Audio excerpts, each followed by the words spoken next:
대승육정참의 서권효 지음, 서권효 찬, 법계에 의지하여 처음 유행하는 사람은 사위위가 하나도 헛됨이 없어야 하고 재불에 부사위한 성덕을 마음에 새기며 항상 실상을 생각하여 업장을 녹여야 합니다.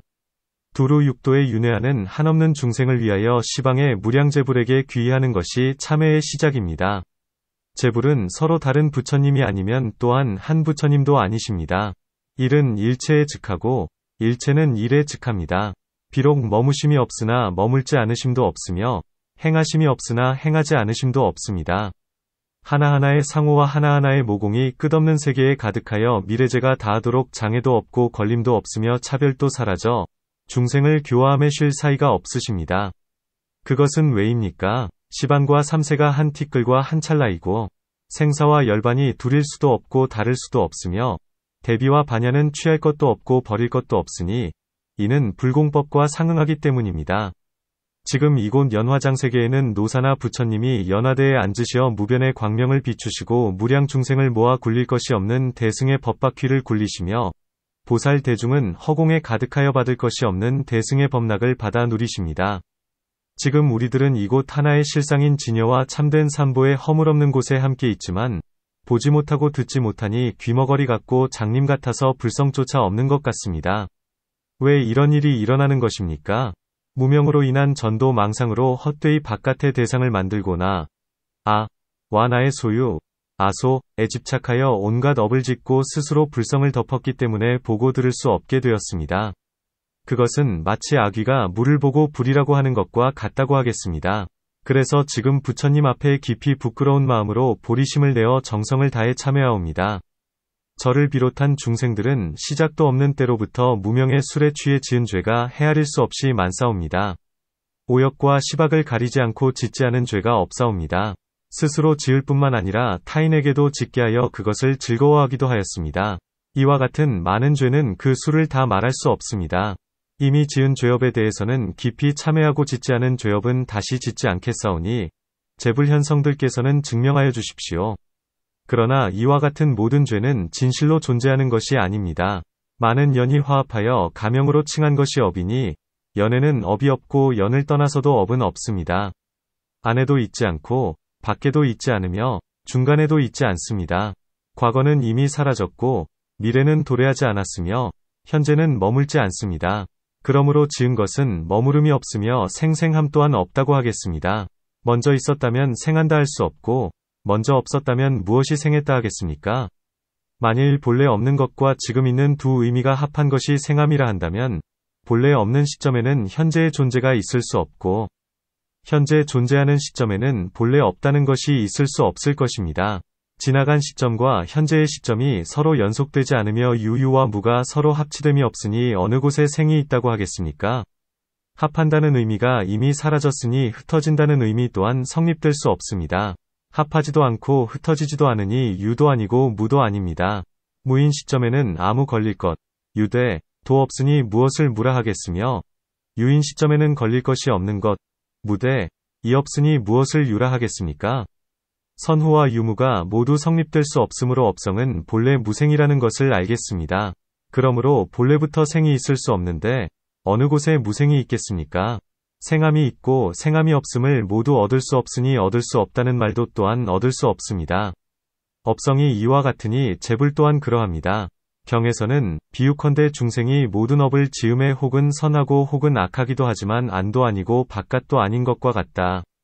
이와 같은 업성은 있는 것도 아니고 없는 것도 아니다. 또한 본래 없던 것이 지금 생한 것이 아니면 원인 없이 생한 것도 아니다. 지음도 없고 받음도 없지만 시간에 따른 인연의 화합으로 과보를 얻는 것이다. 라고 말씀하셨습니다.